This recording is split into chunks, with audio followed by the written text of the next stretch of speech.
ಶ್ರೀ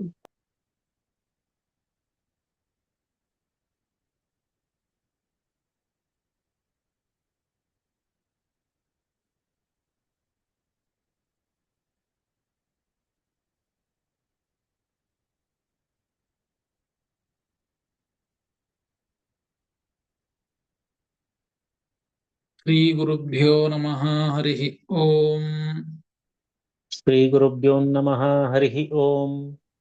ನಾರಾಯಣಾಯ ಪರಿಪೂರ್ಣ ಗುಣಾರ್ಣವಾಯ ನಾರಾಯಣಾಯ ಪರಿಪೂರ್ಣ ಗುಣಾರ್ಣವಾಯ ವಿಶ್ವೋದಯ ಸ್ಥಿತಿಲಯೋನ್ನಿಯತಿಪ್ರದಾಯ ವಿಶ್ವೋದಯ ಸ್ಥಿತಿಲಯೋನ್ನಿಯತಿಪ್ರದಾಯ ಜ್ಞಾನಪ್ರದಾಯ ವಿಬುಧಾಸುರಸೌಖ್ಯ ದುಃಖ ಜ್ಞಾನಪ್ರದಾಯ ವಿಬುಧಾಸುರಸೌಖ್ಯ ದುಃಖ ಸತ್ಕಾರಣಾಯ ವಿತತಾಯ ನಮೋ ನಮಸ್ತೆ.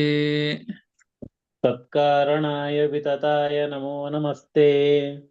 ಅಶೇಷ ವಾಗ್ಜಾಡ್ಯಮಲಾಪಹಂತ್ರಿ ಅಶೇಷ ವಾಗ್ಜಾಡ್ಯಮಲಾಪಹಂತ್ರಿ ನವಂ ನವಂ ಸ್ಪಷ್ಟ ಸುವಾಕ್ಪ್ರದಾಯಿನಿ ನವಂ ನವಂ ಸ್ಪಷ್ಟ ಸುವಾಕ್ಪ್ರದಾಯಿನಿ ಮಮೀಹ ಜಿಹ್ವಾಗ್ರ ಸುರಂಗ ನರ್ತಕಿ ಮಮೇಹ ಜಿಹ್ವಾಗ್ರ ಸುರಂಗ ನರ್ತಕಿ ಭವ ಪ್ರಸನ್ನಾ ವದನೆ ಚ ಮೇ ಶ್ರೀಃ.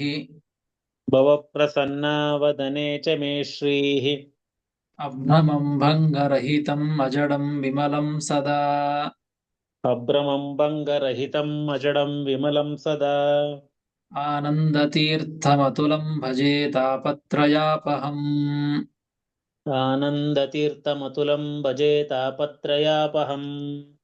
ಯಸ್ಯ ವಾಕ್ಕಾಮಧೇನುರ್ನಃ ಕಾಮಿತಾರ್ಥಾನ್ ಪ್ರಯಚ್ಛತಿ ಯಸ್ಯ ವಾಕ್ಕಾಮಧೇನುರ್ನಃ ಕಾಮಿತಾರ್ಥಾನ್ ಪ್ರಯಚ್ಛತಿ ಸೇವೇತಂ ಜಯ ಯೋಗೀಂದ್ರಂ ಕಾಮಬಾಣಚ್ಛಿದಂ ಸದಾ ಸೇವೇತಂ ಜಯ ಯೋಗೀಂದ್ರಂ ಕಾಮಬಾಣಚ್ಛಿದಂ ಸದಾ पूज्याय राघवेन्द्राय सत्यधर्मरताय च पूज्याय राघवेन्द्राय सत्यधर्मरताय च भजतां कल्पवृक्षाय नमतां कामधेनवे भजतां कल्पवृक्षाय नमतां कामधेनवे सत्याभिघ्नकराब्जोत्थान् पञ्चाशद्वर्षपूजकान् सत्याभिघ्नकराब्जोत्थान् पञ्चाशद्वर्षपूजकान् सत्यप्रमोदतीर्थार्यान् नौमिन्यायसुधारतान्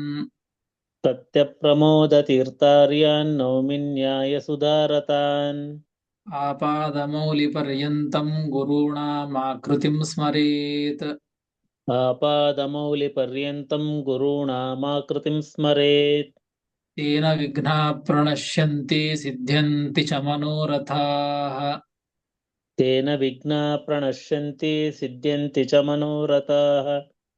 श्रीगुरुभ्यो नमः हरि ओम्. श्रीगुरुभ्यो नमः हरि ओम्. ಶ್ರೀಮನ್ಮಹಾಭಾರತ ನಿರ್ಣಯದ 2ನೇ ಅಧ್ಯಾಯ ಭಾರತ ವಾಕ್ಯೋದ್ಧಾರ.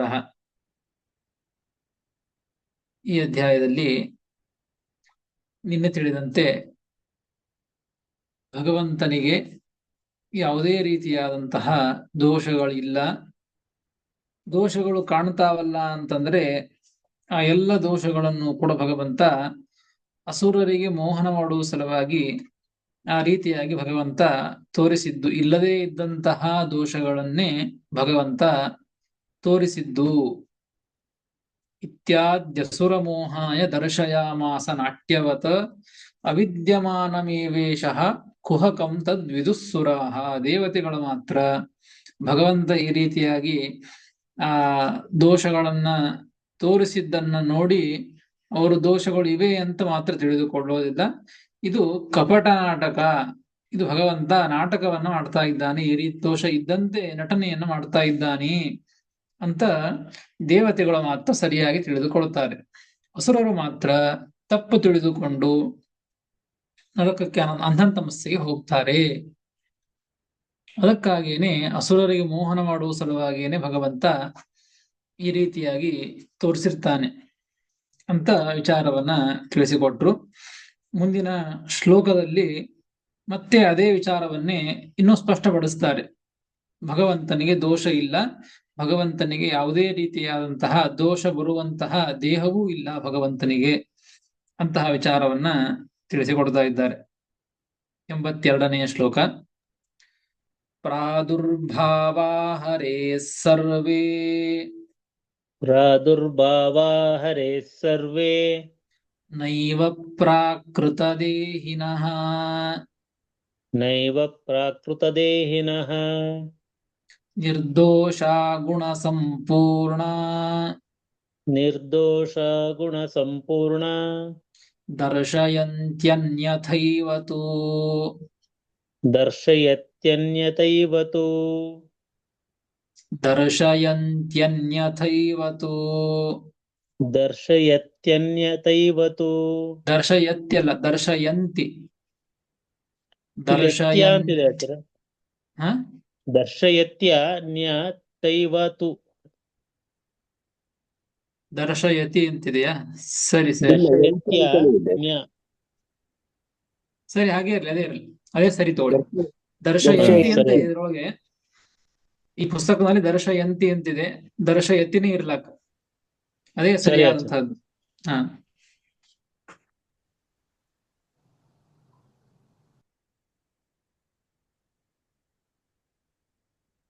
ಪ್ರಾದುರ್ಭಾವಾ ಹರೇ ಸರ್ವೇ ನೈವ ಪ್ರಾಕೃತದೇಹಿನಃ ನಿರ್ದೋಷಾ ಗುಣಸಂಪೂರ್ಣ ದರ್ಶಯತ್ಯನ್ಯಥೈವ ತು ಎಂಬುದಾಗಿ 82ನೆಯ ಶ್ಲೋಕ. ಪದವಿಭಾಗ. ಪ್ರಾದುರ್ಭಾವಾಃ ಹರೇಃ ಸರ್ವೇ ನ ಏವ ಪ್ರಾಕೃತದೇಹಿನಃ ನಿರ್ದೋಷಾಃ ಗುಣಸಂಪೂರ್ಣಾಃ ದರ್ಶಯತಿ ಅನ್ಯಥಾ ಏವ ತು ಎಂಬುದಾಗಿ ಪದವಿಭಾಗ. ಏನ್ ಹೇಳ್ತಾ ಇದ್ದಾರೆ ಇಲ್ಲಿ? ಭಗವಂತ ಅನೇಕ ಅವತಾರಗಳನ್ನ ಮಾಡಿದ್ದಾನೆ. ಆ ಎಲ್ಲ ಅವತಾರಗಳು ಕೂಡ, ಕೃಷ್ಣ ಅವತಾರವಾಗಲಿ, ರಾಮಾವತಾರವಾಗಲಿ, ಅನೇಕ ಅವತಾರಗಳು, ಎಲ್ಲ ಅವತಾರಗಳು ಕೂಡ ಹರೇಹೇ ಸರ್ವೇ ಪ್ರಾದುರ್ಭಾವಾಃ, ಭಗವಂತನ ಎಲ್ಲ ಪ್ರಾದುರ್ಭಾವಗಳು ಅಂದ್ರೆ ಎಲ್ಲ ಅವತಾರಗಳು ಅಂತ ಅರ್ಥ. ಆ ಎಲ್ಲ ಅವತಾರಗಳು ಕೂಡ ನೈವ ಪ್ರಾಕೃತ ದೇಹಿನಃ, ಪ್ರಾಕೃತ ದೇಹಿನಃ ನೈವ ಅಂತ ಮಹಾಭಾರತ ಶ್ಲೋಕ ಇದು. ಮಹಾಭಾರತ ತಿಳಿಸಿಕೊಡ್ತಾ ಇದೆ, ಭಗವಂತನ ಎಲ್ಲ ಅವತಾರಗಳು ಕೂಡ ಪ್ರಾಕೃತ ದೇಹಿನಃ ನೈವ. ಪ್ರಾಕೃತ ದೇಹಿನಃ ಅಂದ್ರೆ ಪ್ರಕೃತಿ ಜನ್ಯ ದೇಹ, ಪ್ರಕೃತಿಯಿಂದ ಜನ್ಯವಾದಂತಹ ದೇಹ ಉಳ್ಳವುಗಳಲ್ಲ. ಯಾವ ಅವತಾರವೂ ಕೂಡ ನಮ್ಮಂತೆ ಪ್ರಕೃತಿಜನ್ಯವಾದಂತಹ ದೇಹ ಉಳ್ಳವುದಲ್ಲ. ಪಂಚಭೂತಗಳಿಂದ ಸೃಷ್ಟವಾದಂತಹ ದೇಹ ಅದು ಭಗವಂತನ ದೇಹವಲ್ಲ. ನೈವ ಪ್ರಾಕೃತ ದೇಹಿನಃ ಮತ್ತೇನು ಅಂದ್ರೆ ನಿರ್ದೋಷಾಹ, ಆ ಪ್ರಕೃತಿಯಿಂದ ಜನ್ಯವಾದಂತಹ ದೇಹ ಇತ್ತು ಅಂದ್ರೆ ಆ ದೇಹದೊಳಗೆ ದೋಷಗಳು ಇರ್ಲಿಕ್ಕೆ ಸಾಧ್ಯ. ಆದ್ರೆ ಭಗವಂತನ ದೇಹ ಹಾಗೆ ಅಲ್ಲೇ ಅಲ್ಲ, ಪ್ರಕೃತಿಯಿಂದ ಜನ್ಯವಾದಂತಹ ದೇಹವೇ ಅಲ್ಲ. ನಿರ್ದೋಷಾಹ, ಭಗವಂತನ ಆ ಎಲ್ಲ ಅವತಾರಗಳು ಕೂಡ ನಿರ್ದೋಷವಾದವುಗಳು. ಯಾವುದೇ ಅವತಾರದಲ್ಲಿಯೂ ಯಾವುದೇ ಒಂದು ಅವತಾರವೂ ಕೂಡ ಆ ಅವತಾರದ ಒಂದು ರೂಪದಲ್ಲಿ ಭಗವಂತನಲ್ಲಿ ದೋಷ ಇಲ್ಲವೇ ಇಲ್ಲ. ನಿರ್ದೋಷಾಹ ಗುಣ ಸಂಪೂರ್ಣಾಹ, ಈ ದೋಷ ಇಲ್ಲದೆ ಇದ್ರು ಗುಣನೂ ಬಹಳಿಲ್ಲಲ್ಲ ಅಂತೀವಿ ಅಂತಂದ್ರೆ ಹಾಗಿಲ್ಲ. ಪ್ರತಿಯೊಂದು ಅವತಾರಗಳು ಕೂಡ ಗುಣ ಸಂಪೂರ್ಣವಾಗಿವೆ. ಗುಣ ಸಂಪೂರ್ಣ. ರಾಮಾವತಾರ, ಕೃಷ್ಣಾವತಾರ, ಮತ್ಸ್ಯಾವತಾರ, ಕೂರ್ಮಾವತಾರ, ಯಾವುದೇ ಒಂದು ಅವತಾರ ತಗೊಂಡ್ರು ಕೂಡ ಎಲ್ಲ ಅವತಾರಗಳಲ್ಲಿಯೂ ಪರಿಪೂರ್ಣವಾದಂತಹ ಗುಣಗಳು ಆ ಎಲ್ಲ ಅವತಾರಗಳಲ್ಲಿ ಇವೆ. ಒಂದು ಅವತಾರದಲ್ಲಿ ಒಂದು ಗುಣ ಇಲ್ಲ, ಇನ್ನೊಂದು ಅವತಾರದ ಇನ್ನೊಂದು ಗುಣ ಇಲ್ಲ ಅಂತ ಹಾಗೆ ಸರ್ವಥಾ ಇಲ್ಲ. ಪ್ರತಿಯೊಂದು ಅವತಾರಗಳಲ್ಲಿಯೂ ಅನಂತ ಗುಣಗಳು, ಸಂಪೂರ್ಣವಾದಂತಹ ಗುಣಗಳು ಆ ಪ್ರತಿಯೊಂದು ಅವತಾರಗಳಲ್ಲಿ ಇವೆ. ಹೀಗಾಗಿ ಭಗವಂತನ ದೇಹ ಇದು ದೋಷಯುಕ್ತವಾದದ್ದಲ್ಲ, ನಿರ್ದೋಷವಾದಂತಹ ದೇಹ, ನಿರ್ದೋಷವಾದಂತಹ ಅವತಾರ ಆ ಭಗವಂತನ ಎಲ್ಲ ಅವತಾರಗಳು. ಮತ್ತೆ ದೋಷಗಳು ಕಾಣ್ತಾವಲ್ರಿ ಅಂತಂದ್ರೆ ಹಿಂದೆ ಹೇಳಿದ್ದಾರೆ ಒಂದು ಅಸುರ ಜನ ಮೋಹನಕ್ಕಾಗಿ ಅಂತ ಹೇಳಿ, ಬೇರೆ ಶ್ಲೋಕ ಅದು. ಈ ಶ್ಲೋಕದಲ್ಲಿಯೂ ಕೂಡ ಸ್ಪಷ್ಟವಾಗಿ ಪಡಿಸ್ತಾರೆ, ದರ್ಶಯತ್ಯನ್ಯಥೈವತು. ಭಗವಂತ ಏನ್ ಮಾಡ್ತಾನೆ ಅಂದ್ರೆ ಆ ಅನ್ಯಥಾ ದರ್ಶಯತಿ.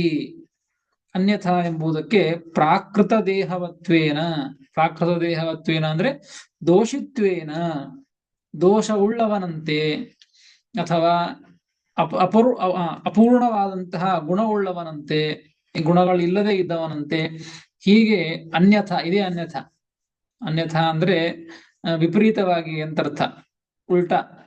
ಭಗವಂತನಲ್ಲಿ ಗುಣ ಸಂಪೂರ್ಣವಾಗಿ ಇದ್ದದ್ದು, ಅನ್ಯಥಾ ತೋರಿಸ್ತಾನೆ ಅಂದ್ರೆ ಗುಣಗಳು ಪೂರ್ಣವಾಗಿ ಇಲ್ಲ ಎಂಬುವಂತೆ ತೋರಿಸ್ತಾನೆ. ಭಗವಂತನ ದೇಹ ಇದು ಆನಂದ, ಜ್ಞಾನಾನಂದಾತ್ಮಕವಾದದ್ದು, ಅದರಿಂದ ಅನ್ಯಥಾ ತೋರಿಸ್ತಾನೆ ಅಂದ್ರೆ ಪ್ರಕೃತಿಜನ್ಯವಾದಂತಹ ದೇಹದಂತೆ ಭಗವಂತ ಆ ರೀತಿಯಾಗಿ ಅವತಾರಗಳಲ್ಲಿ ತನ್ನ ದೇಹವನ್ನ ತೋರಿಸ್ತಾನೆ, ಆ ಅವತಾರವನ್ನ, ಆ ರೂಪವನ್ನ ತೋರಿಸ್ತಾನೆ, ಅನ್ಯಥಾ ತೋರಿಸ್ತಾನೆ ಅಂತ ಈ ಶ್ಲೋಕದಲ್ಲಿ ಇದ್ದದ್ದು. ದರ್ಶಯತ್ಯನ್ಯಥೈವತು ಅಂತ ಇದೆ. ಹೀಗಾಗಿ ಅನ್ಯಥಾ ತೋರಿಸ್ತಾನೆ, ಅನ್ಯಥಾ ಎಂಬುದಕ್ಕೆ ಅರ್ಥವನ್ನು ವ್ಯಾಖ್ಯಾನ ಮಾಡಿದ್ದು ಪ್ರಕೃತಿಜನ್ಯ ದೇಹ ಉಳ್ಳವನಂತೆ ತೋರಿಸ್ತಾನೆ, ದೋಷ ಉಳ್ಳವನಂತೆ ತೋರಿಸ್ತಾನೆ, ಅಪೂರ್ಣ ಗುಣ ಉಳ್ಳವನಂತೆ ತೋರಿಸ್ತಾನೆ ಅಂತ ಅನ್ಯಥಾ ತೋರಿಸ್ತಾನೆ ಅಂತ ಅರ್ಥ. ಹಾಗಾದರೆ ಇದು ವಿಪರೀತವಾಗಿ ತೋರಿಸ್ತಾನೆ ಅಂತ ಹೇಳ್ತಾ ಇದ್ದಾರೆ ಅಂದರೆ, ಹಾಗಾದ್ರೆ ಇವು ಅವನಲ್ಲಿ ಈ ತರಹದ್ದು ಇಲ್ಲ ಅಂತ ಅರ್ಥ. ಅಪರಿಪೂರ್ಣವಾದಂತಹ ಗುಣ ಇಲ್ಲ ಅಂದ್ರೆ ಸಂಪೂರ್ಣ ಗುಣ ಇವೆ. ಪ್ರಕೃತಿಜನ್ಯವಾದಂತಹ ದೇಹವನ್ನು ತೋರಿಸ್ತಾನೆ ಅಂದ್ರೆ, ಅನ್ಯಥಾ ತೋರಿಸ್ತಾನೆ ಅಂದ್ರೆ ಅದು ಅವನಲ್ಲಿ ಇಲ್ಲ ಅಂತ ಅರ್ಥ. ಅವನ ದೇಹ ಜ್ಞಾನಾನಂದಾತ್ಮಕವಾದದ್ದು ಅಂತ ಅರ್ಥ. ದೋಷಿತ್ವೇನ ತನ್ನ ರೂಪವನ್ನ, ಅವತಾರವನ್ನ ತೋರಿಸ್ತಾನೆ ಅಂದ್ರೆ ಅವನಲ್ಲಿ ದೋಷ ಇಲ್ಲ, ಅನ್ಯಥಾ ತೋರಿಸ್ತಾನೆ ಅಂದ್ರೆ ಅವನಲ್ಲಿ ದೋಷ ಇಲ್ಲ ಅಂತ ಅರ್ಥ. ಈ ರೀತಿಯಾಗಿ ಈ ಶ್ಲೋಕವು ಕೂಡ, ಇದು ಮಹಾಭಾರತದ ಶ್ಲೋಕವೇ, ಈ ಶ್ಲೋಕವು ಕೂಡ ಭಗವಂತನಿಗೆ ದೋಷ ಇಲ್ಲ ಅಂತ ಸ್ಪಷ್ಟವಾಗಿ ಪಡಿಸ್ತಾ ಇದೆ.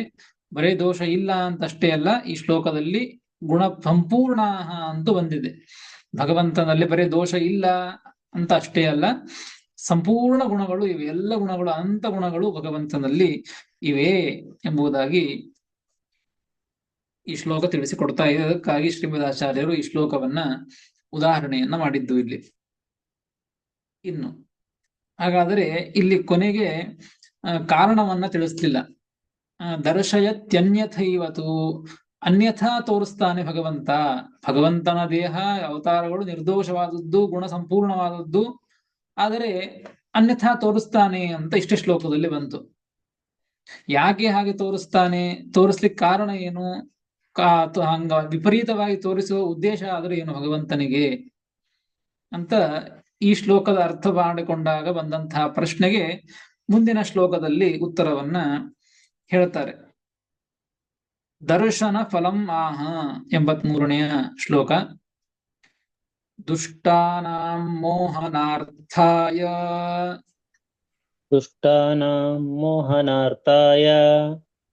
ಸತಾಮಪಿ ತು ಕುತ್ರಚಿತ್ ಯಥಾ ಯೋಗ್ಯ ಫಲಪ್ರಾಪ್ತ್ಯೈ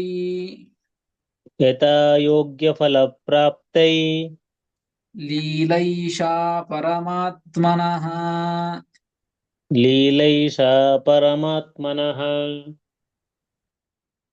ದುಷ್ಟಾನಾಂ ಮೋಹನಾರ್ಥಾಯ ಸತಾಮಪಿ ತು ಕುತ್ರಚಿತ್ ಯಥಾ ಯೋಗ್ಯ ಫಲಪ್ರಾಪ್ತ್ಯೈ ಲೀಲೈಷಾ ಪರಮಾತ್ಮನಃ ಎಂಬುದಾಗಿ 83ನೆಯ ಶ್ಲೋಕ.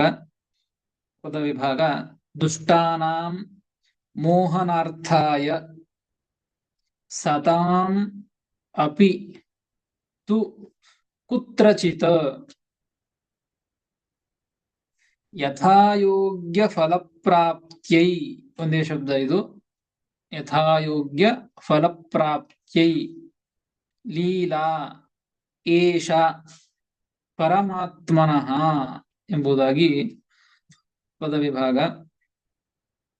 ಇಂದಿನ ಶ್ಲೋಕದಲ್ಲಿ ಹೇಳಿದ್ದು ದರ್ಶಯತ್ಯನ್ಯಥೈವತು, ಭಗವಂತ ಅನ್ಯಥಾ ದರ್ಶಯತಿ, ತನ್ನಲ್ಲಿ ದೋಷ ಇಲ್ಲ, ಸಂಪೂರ್ಣ ಗುಣಗಳಿವೆ, ಅದು ಅನ್ಯಥಾ ಇದರ ವಿರುದ್ಧವಾಗಿ ಇದರ ಉಲ್ಟಾ ತೋರಿಸ್ತಾನೆ ಅಂತ ಹೇಳಿದ್ದು. ಅಲ್ಲಿ ದೋಷ ಇದ್ದವನಂತೆ ತೋರಿಸ್ತಾನೆ, ಗುಣಗಳಿಲ್ಲದೆ ಇದ್ದವನಂತೆ ತೋರಿಸ್ತಾನೆ, ಪ್ರಕೃತಿಜನ್ಯವಾದಂತಹ ದೇಹ ಉಳ್ಳವನಂತೆ ತೋರಿಸ್ತಾನೆ, ಹೀಗೆ ಹೇಳಿದ್ದು. ಅದು ಯಾಕೆ ಹಾಗ್ಯಾಕೆ ತೋರಿಸ್ತಾನೆ ಅಂದ್ರೆ ಮುಂದಿನ ಶ್ಲೋಕ ಹೇಳ್ತಾ ಇದೆ, ದುಷ್ಟಾನಾಂ ಮೋಹನಾರ್ಥಾಯ. ಭಗವಂತ ಯಾಕೆ ತೋರಿಸೋದು ಅಂದ್ರೆ ದುಷ್ಟಾನಾಂ ಮೋಹನಾರ್ಥಾಯ, ದುಷ್ಟರಿಗೆ ಮೋಹನ ಮಾಡುವ ಸಲುವಾಗಿ ಭಗವಂತ ತನ್ನಲ್ಲಿ ಏನ್ ನಿಜವಾಗಿ ಏನಿದೆಯೋ ಅದು ತನ್ನ ವಿರುದ್ಧವಾಗಿ ಭಗವಂತ ದುಷ್ಟರಿಗೆ ಮೋಹನ ಮಾಡುವ ಸಲುವಾಗಿ ತೋರಿಸ್ತಾನೆ. ಹಿಂದಿನ ಶ್ಲೋಕಗಳಲ್ಲಿ ಬಂದಿದೆ, ಇತ್ಯಾದ್ಯಸುರ ಮೋಹಾಯ ಅಂತ 81ನೇ ಶ್ಲೋಕದಲ್ಲಿಯೂ ಬಂದಿದೆ. ಆಮೇಲೆ 79ನೇ ಶ್ಲೋಕದಲ್ಲಿ ಲೀಲೈಷಾ ಅಸುರ ಮೋಹಿನಿ ಅಂತ ಅಲ್ಲಿಯೂ ಬಂದಿದೆ. ಅದೇ ರೀತಿಯಾಗಿ ಇಲ್ಲಿಯೂ ಕೂಡ ಭಗವಂತ ತಿಳಿಸಿಕೊಟ್ಟದ್ದು ದುಷ್ಟಾನಾಂ ಮೋಹನಾರ್ಥಾಯ, ದುಷ್ಟರಿಗೆ ಮೋಹನ ಮಾಡುವ ಸಲುವಾಗಿ ಅನ್ಯಥಾ ಭಗವಂತ ತನ್ನ ಸ್ವರೂಪವನ್ನ ತೋರಿಸ್ತಾನೆ.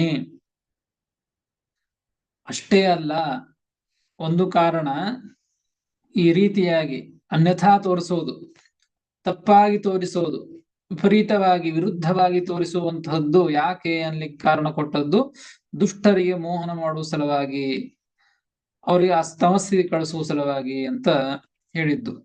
ಅದಕ್ಕೆ ಇಲ್ಲಿ ಮಹಾಭಾರತ ಶ್ಲೋಕ ನಮಗೆ ತಿಳಿಸಿಕೊಡುತ್ತದೆ. ಅಷ್ಟೇ ಕಾರಣಕ್ಕಾಗಿ ಭಗವಂತ ಈ ರೀತಿಯಾಗಿ ಅನ್ಯಥಾ ತೋರಿಸೋದಿಲ್ಲ. ಸತಾಮಪಿತು ಕುತ್ರಚಿತ್, ಕೆಲವೊಂದು ಕಡೆಗೆ ಅನ್ಯಥಾ ಭಗವಂತ ಯಾಕೆ ತೋರಿಸ್ತಾನೆ ಅಂತಂದ್ರೆ ಸಜ್ಜನರಿಗೂ ಮೋಹನ ಮಾಡುವ ಸಲುವಾಗಿ ಅಂತ ಮಹಾಭಾರತ ಶ್ಲೋಕ ನಮಗೆ ತಿಳಿಸಿಕೊಡ್ತಾ ಇದೆ. ಸತಾಂ ಅಂದ್ರೆ ಸಜ್ಜನರಿಗೆ ಅಂತ ಅರ್ಥ. ಸತಾಂ ಅಪಿತು, ಸಜ್ಜನರಿಗೂ ಕೂಡ ಕೆಲವೊಂದು ಕಡೆಗೆ ಕೆಲವೊಂದು ಬಾರಿ ಮೋಹನಾರ್ಥಾಯ ಅಂತ ಇಟ್ಕೊಳ್ಬೇಕು ಅದನ್ನ. ಸಜ್ಜನರಿಗೂ ಕೂಡ ಕೆಲವೊಂದು ಬಾರಿ ಕೆಲವೊಂದು ಕಡೆಗೆ ಮೋಹನ ಮಾಡುವ ಸಲುವಾಗಿ ಭಗವಂತ ಅನ್ಯಥಾ ತನ್ನ ಸ್ವರೂಪವನ್ನ ತೋರಿಸ್ತಾನೆ. ಇಷ್ಟು ಹೇಳ್ತಾ ಇದ್ದದ್ದು. ಇದರ ಮೇಲೆ ಪ್ರಶ್ನೆ ಬರುತ್ತದೆ, ಈ ದುಷ್ಟರಿಗೆ ತೋರಿಸೋದು, ಅನ್ಯಥಾ ತನ್ನ ಸ್ವರೂಪವನ್ನು ತೋರಿಸೋದು ಯಾಕೆ ಅಂದ್ರೆ ತಮಸ್ಸಿಗೆ ಕಳಿಸುವುದಕ್ಕಾಗಿ, ಅವರು ತಪ್ಪು ತಿಳಿದುಕೊಂಡು ತಮಸ್ಸಿಗೆ ಹೋಗಲಿ ಅನ್ನೋ ಸಲುವಾಗಿ ಭಗವಂತ ತೋರಿಸ್ತಾನೆ ಅಂತ ಅರ್ಥ ಮಾಡಿಕೊಂಡದ್ದು ಬೇಕಾದಷ್ಟು ಕಡೆಗೆ ಬಂದಿದೆ. ಇದು ಹೊಸ ವಿಷಯ ಬಂತಲ್ಲ, ಸಜ್ಜನರಿಗೂ ಮೋಹನ ಮಾಡುವ ಸಲುವಾಗಿ ತೋರಿಸ್ತಾನೆ, ಅವ್ರಿಗೆ ಯಾಕೆ ತೋರಿಸ್ಬೇಕು, ಅವ್ರಿಗೆ ಯಾಕೆ ಮೋಹನ ಮಾಡಬೇಕು? ಸಜ್ಜನರು ಅಂತ ಬಾಯ್ಬಿಟ್ಟು ಹೇಳ್ತಾ ಇದೆ. ಸಜ್ಜನರಿಗೆ ಭಗವಂತ ಒಳ್ಳೆಯದನ್ನು ಮಾಡಬೇಕು, ಅವರಿಗೆ ಮೋಹನವನ್ನ ಮಾಡುವುದಕ್ಕಾಗಿ ಅನ್ಯಥಾ ದರ್ಶನವನ್ನ ಯಾಕೆ ಮಾಡಿಸ್ತಾನೆ, ತನ್ನ ಸ್ವರೂಪವನ್ನ ಅನ್ಯಥಾ ಯಾಕೆ ತೋರಿಸ್ತಾನೆ ಅಂತಂದ್ರೆ ಅದಕ್ಕೆ ಟಿಪ್ಪಣಿಕಾರ ಪ್ರಶ್ನೆ ಮಾಡಿಕೊಂಡಿದ್ದಾರೆ. ಸತಾಂ ಮೋಹನಂ ಕಿಮರ್ಥಂ ಇತ್ಯತಃ ಆಹ. ದುಷ್ಟರಿಗೆ ಮೋಹನ ಮಾಡ್ಲಿ ಅದನ್ನು ಒಪ್ಪಿಕೊಳ್ತೇವೆ, ಆದ್ರೆ ಸಜ್ಜನರಿಗೆ ಮೋಹನ ಮಾಡುವುದಕ್ಕಾಗಿ ಅಂತ ಹೇಳ್ತಾ ಇದೆಯಲ್ಲ ಮಹಾಭಾರತದ ಶ್ಲೋಕ, ಇದು ಯಾಕೆ, ಸಜ್ಜನರಿಗೆ ಯಾಕೆ ಮೋಹನ ಮಾಡಬೇಕು ಭಗವಂತ ಅಂತಂದ್ರೆ ಅದಕ್ಕೆ ಅದೇ ಮಹಾಭಾರತವೇ ಉತ್ತರವನ್ನ ಕೊಟ್ಟಿದೆ ಮುಂದಿನ 2 ಪಾದಗಳಲ್ಲಿ. ಮುಂದಿನ 3ನೇ ಪಾದದಲ್ಲಿ ಯಥಾ ಯೋಗ್ಯ ಫಲಪ್ರಾಪ್ತ್ಯೈ. ಯಾಕೆ ಸಜ್ಜನರಿಗೆ ಭಗವಂತ ಮೋಹನ ಮಾಡ್ತಾನೆ ಅಂತಂದ್ರೆ ಯಥಾಯೋಗ್ಯ ಫಲಪ್ರಾಪ್ತ್ಯೈ, ಸ್ವಯೋಗ್ಯತಾಯಾ ಅಧಿಕಕೃತ ಸುಕೃತ ಕ್ಷಯೇನ ಯಥಾಯೋಗ್ಯ ಫಲಪ್ರಾಪ್ತ್ಯೈ.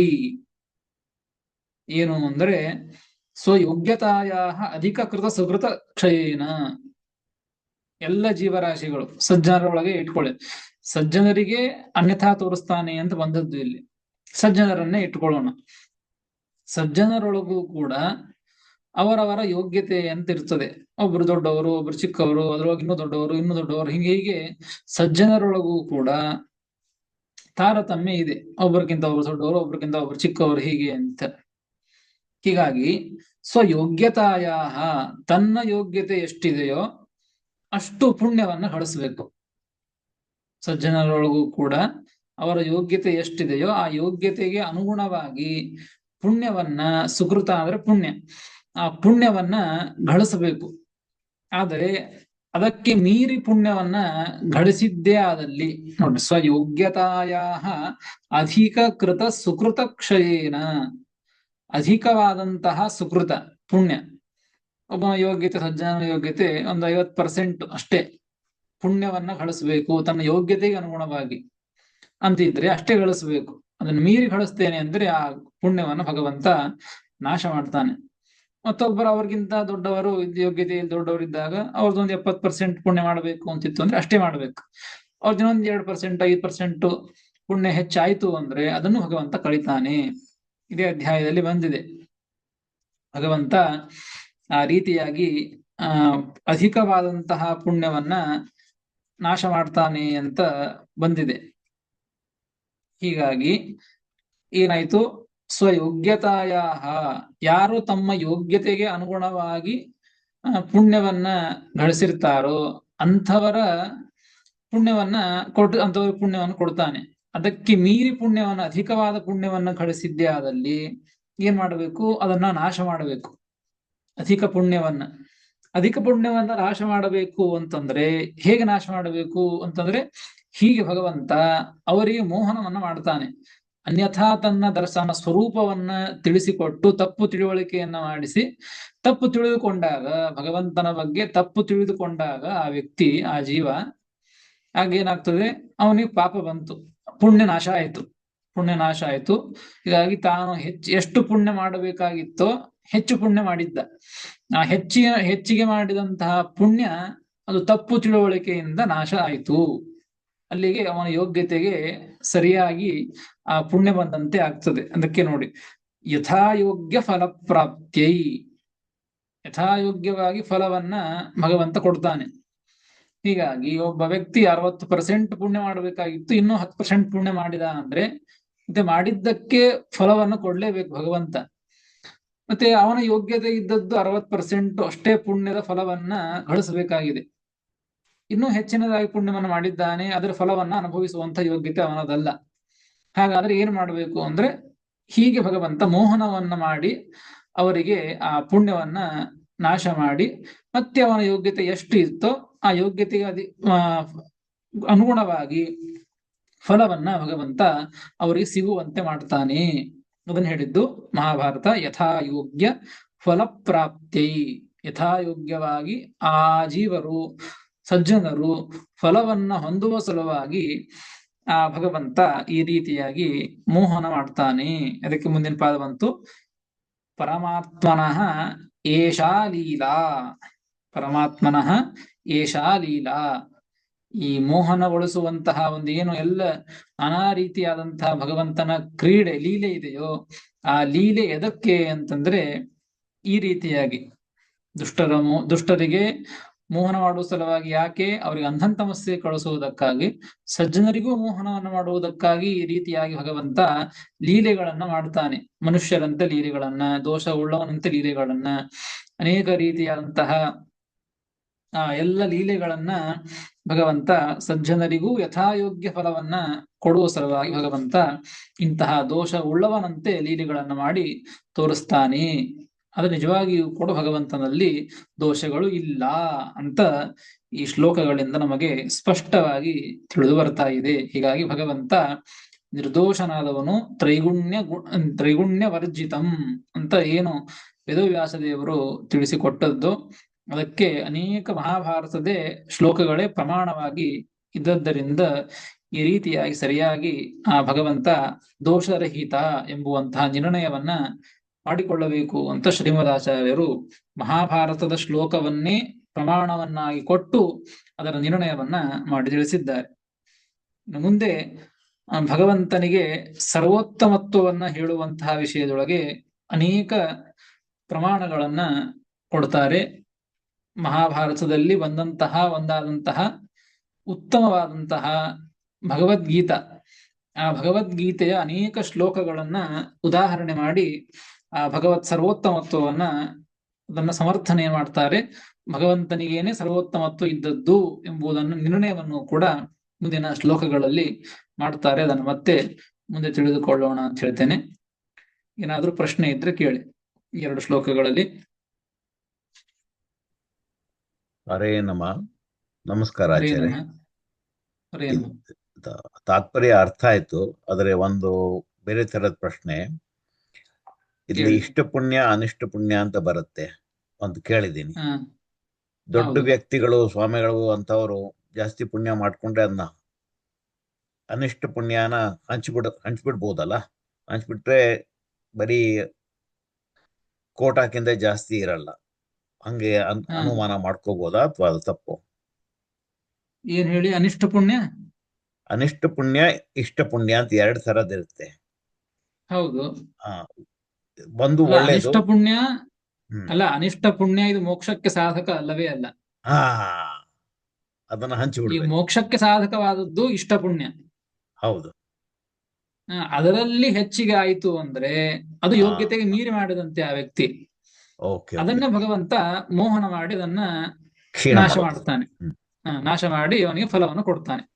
ಆಯ್ತು, ಮೋಕ್ಷದ ಧನ್ಯವಾದ. ಆನಂದ ಎಷ್ಟು ಸಿಗಬೇಕೋ ಅಷ್ಟು ಕೊಡ್ತಾನೆ ಫಲವನ್ನು ಭಗವಂತ. ಸೊ ಅನಿಷ್ಟ ಪುಣ್ಯ ಅಲ್ಲಿ ಬರೋದೇ ಇಲ್ಲ. ಅನಿಷ್ಟ ಪುಣ್ಯ ಸಂಬಂಧವೇ ಇಲ್ಲ. ಓಕೆ, ಧನ್ಯವಾದ ಆಚಾರ್ಯ. ಅನಿಷ್ಟ ಪುಣ್ಯದಿಂದ ಮೋಕ್ಷ ಸುಖ ಸಿಗೋದೇ ಇಲ್ಲ. ಸಿಗದೇ ಇಲ್ಲ. ದೈಹಿಕವಾದಂತಹ ಸುಖ ಸಿಗ್ತದಷ್ಟೇ ಹೊರತು ಮೋಕ್ಷ ಸುಖ ಸಿಗೋದೇ ಇಲ್ಲ. ಹೌದು ಹೌದು, ಧನ್ಯವಾದ. ಶ್ರೀಕೃಷ್ಣಾರ್ಪಣಮಸ್ತು. ಹರೇ ನಮಃ. ನಮಸ್ಕಾರ ಆಚಾರ್ಯ. ನಮಸ್ಕಾರ ಆಚಾರ್ಯ. ಕೃಷ್ಣಾರ್ಪಣಮಸ್ತು.